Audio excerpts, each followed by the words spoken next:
Good morning, good afternoon, and good evening, everyone. My name is Chedrick Baltazar, and this is my medical electronics project video assignment. Firstly, what is a heartbeat acquisition system? It is a biomedical signal processing system designed to detect, amplify, filter, and analyze the electrical activity of the heart. It consists of six key components: a sensor, an amplifier, a filter, an analog to digital converter or ADC, a signal processor, and an output. How does it work? Sensors or electrodes are placed on the skin to capture electrical signals by the heart. A bioamplifier then boosts the signals while rejecting noise. Bandpass filters then remove the noise. The ADC converts the analog signal to digital for processing.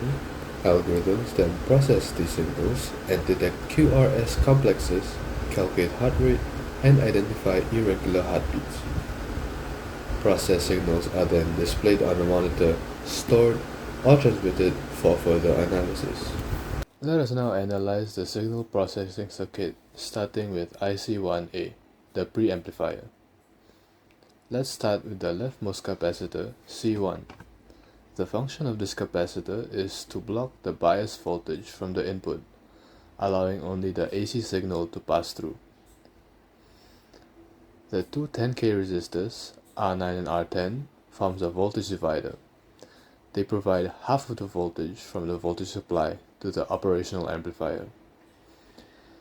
IC1A is a closed-loop non-inverting amplifier. Resistors R2 and R3, as well as capacitors C2 and C3, form the bandpass filter. The frequency response curve here shows that the center frequency is 27 decibels and the cutoff frequency is 24 decibels. The passband gain can be calculated using this formula, which gives us a value of 23. Lastly, the rightmost capacitor, C4, couples the output from IC1 to the next stage. The test conditions for this is a 200 mV peak-to-peak sine wave at 1 kHz applied by the function generator with a 9V DC supply provided. The output shown is 3.52 volts. Using this formula, we can find the passband gain, which is 24.9 rounded to 3 significant figures. The measured passband gain of 24.9 closely matches the theoretical gain of 23, with a small deviation of 8.3%. Despite this minor variation, the circuit successfully amplifies signals within the desired passband. The stability of the measured gain confirms robust design for biomedical applications, where consistent amplification is critical. Let us now move on to IC1B, an adjustable gain amplifier. Once again, the two 10K resistors R9 and R10 form a voltage divider, which provides half the voltage from the voltage supply to the operational amplifier. IC1B is an inverting amplifier. Using this formula, you can calculate the gain. The gain is adjustable via the 100 kΩ potentiometer. The test conditions for this is still the same. A 200 mV peak-to-peak sine wave at 1000 Hz with a 9V DC supply. When the potentiometer is turned to the right, the output voltage increases, and when turned to the left, the output voltage decreases. And so this goes for the gain as well. When the potentiometer is turned to the right, the gain increases, and when the potentiometer is turned to the left, the gain decreases. When the output voltage reaches 7.44 volts, the sine wave cuts off at the peak due to the gain being too high. Therefore, using this formula, we can calculate that the maximum gain of this amplifier before becoming saturated is 2.11 rounded to 3 significant figures. In conclusion, the saturation of IC1B is a predictable result of the op-amp's voltage limits. While it validates the circuit's high gain capability, careful calibration is needed to ensure clean signal amplification for biomedical applications. Let us now look at IC2A, a filter. Starting from the leftmost capacitor, C5, which once again blocks bias voltage, only allowing AC signal to pass through. Resistors R10 and R11 form a voltage divider supplying half of the total voltage from the voltage supply. Now, IC2A is a Sallen-Key second-order low-pass filter. It is second-order because of the two capacitor-resistor pairs. This means that a negative 40 decibel per decade roll-off. To calculate the cutoff frequency, we will use this formula because although R7 is equal to R8, C6 does not equal to C7. Hence, we cannot use this formula. Lastly, the rightmost capacitor C8 couples the output from IC2A to the next stage.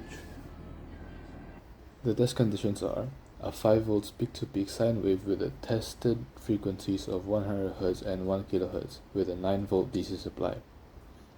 At 100 Hz, the input is equal to the output at 5 volts peak-to-peak, hence the gain is 1. This means that the signal passes unattenuated, confirming this frequency is well within the passband. At 1 kHz, the output drops to 3.7 volts, and so the gain is 0.74, and the passband gain is negative 2.62 decibels. Therefore, this attenuation aligns with the expected roll-off near the cutoff frequency. The calculated cutoff frequency is 1023 Hz, and the measured cutoff frequency as shown in this frequency response curve is about 1.2 kHz. The 17% discrepancy versus the calculation is likely due to the component tolerances. In conclusion, IC2A demonstrates proper low-pass filtering. The circuit also successfully achieves its primary objectives of maintaining unity gain for critical biosignals as well as provide attenuation for higher frequencies. This performance is clinically adequate for heartbeat detection systems. Lastly, let us look at IC3, the final amplifier.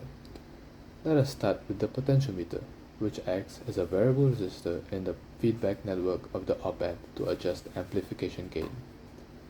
It allows calibration to prevent saturation or insufficient amplification. IC3 acts as a non-inverting amplifier to drive speakers for audible monitoring. Resistor R17 provides a bias voltage path and also sets a fixed gain ratios with the potentiometer. The capacitors C15 and C13 block DC, allowing only AC signals to pass. It also filters the noise from the power supply, and lastly, it sets the cutoff frequency. The test conditions are a 200 mV peak-to-peak sine wave with tested frequencies of 100 Hz and 1 kHz with a 9 volt DC supply. The reason why it is still showing a cutoff at the peaks is because I forgot to adjust the first potentiometer while recording, so please bear with me. At 1 kHz, the maximum output voltage is 8 volts, with an input voltage of 2.48 volts. You can calculate the gain, which is 3.22. At 100 Hz, the maximum output voltage is still 8 volts. However, the input voltage increased to 4.64 volts. Hence, we calculate the gain to be 1.72. Therefore, the amplifier boosts the weaker, higher frequencies effectively. The importance of proper filtering and tuning of potentiometers is evident to reduce noise and improve signal quality, allowing for clearer and a more consistent signal.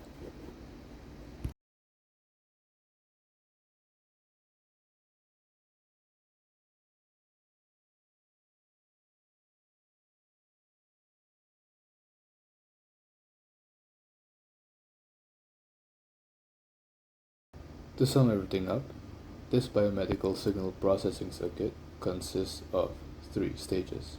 Number 1, the input stage, TP1 to TP2.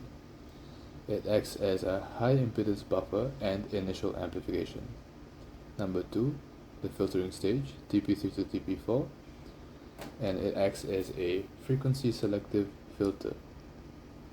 And lastly, the output stage, TP4 to TP5, which acts as final amplification and signal conditioning.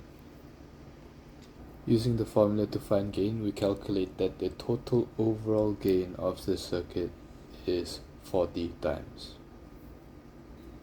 This circuit successfully amplifies and conditions biosignals, but requires tuning to optimize performance. The total gain ranges from 17.2 times to around 40 times, with emphasis on low frequencies. By recalibrating the potentiometer, revising filter components, and avoiding saturation, the design can achieve reliable biomedical signal acquisition, critical for heartbeat detection and other clinical applications. Thank you so much for listening and have a nice day.